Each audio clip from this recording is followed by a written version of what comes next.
दादा न हो दऊ आए, वोट न दे तऊ आए, ये कहावत तो आप लोगों ने सुनी होगी। 2003 चुनाव में या उसके पहले रीवा में ये खास तौर से नारा लगाते थे कौन लोग? यही जो भारतीय जनता पार्टी वाले कभी श्रीनिवास तिवारी से चुनाव नहीं जीत पाते थे, तो उन लोगों को लगता था कि ये किस तरह की प्राकृतिक आपदा आ गई है कि हर बार हम लोग हराने का प्रयास करते हैं और ये जीत जाते हैं। उन्हीं के नाती आज उस कांग्रेस को छोड़ करके चले गए हैं उस भाजपा के पास, जिसने जीवन भर श्रीनिवास तिवारी को हराने के लिए काफी प्रयत्न किए थे और 2003 में वो सफल भी हुई थी। नमस्कार साथियों, गणित न्यूज में आपका स्वागत है। आज हम लेकर आए हैं एक नई चुनावी गणित, जिसकी चर्चा जिले में जमकर हो रही। बारी बारी से सभी विधानसभा सीटों के बारे में चर्चा करेंगे जो शायद आप भी जानना चाह रहे होंगे। सबसे पहले हम बात कर रहे हैं त्योंथर की, जहां पर काफी सियासी उथल पुथल हो रहा है। ताजा घटनाक्रम तो आपने देखा ही है, स्वर्गीय श्रीनिवास तिवारी जी के नाती को वहां से टिकट देने की बात चल रही है भारतीय जनता पार्टी द्वारा की। चूंकि कांग्रेस ने उनको टिकट देने से मना कर दिया है, वहां पर उतार दिया है उन्होंने रमाशंकर पटेल को। फिर आपने सिद्धार्थ तिवारी को पार्टी छोड़कर बीजेपी में जाते हुए भी देखा।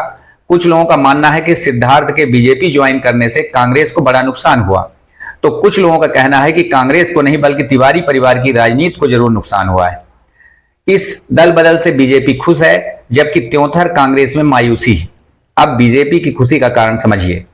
बीजेपी की गणित यह है कि तिवारी परिवार से बीजेपी में शामिल होने के कारण हर विधानसभा में बीजेपी के 5000 वोट बढ़ जाएंगे, क्योंकि श्रीनिवास तिवारी का प्रभाव पूरे विंध्य में था और आज भी हर विधानसभा में उनके समर्थक मौजूद हैं।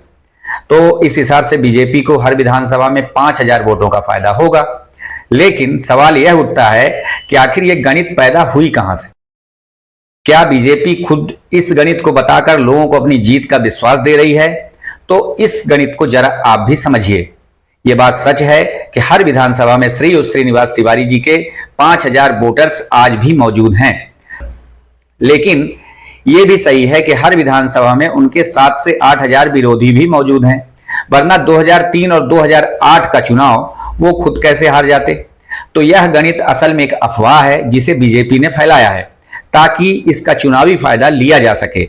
लेकिन जिनके पास सोचने समझने की क्षमता है वो जरा सोचें कि श्रीयुत लगातार 2 चुनाव हारे तो क्यों हारे।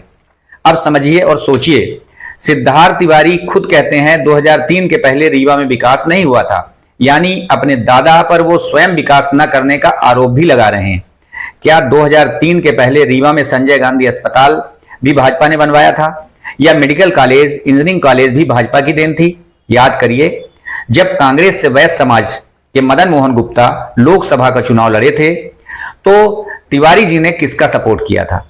यही कारण है कि तिवारी जी से वैश्य समाज नाराज हुआ था और आज भी वो वैश्य समाज उनके ऊपर नाराज है, तो वह उनके पोते को कैसे स्वीकार करेगा?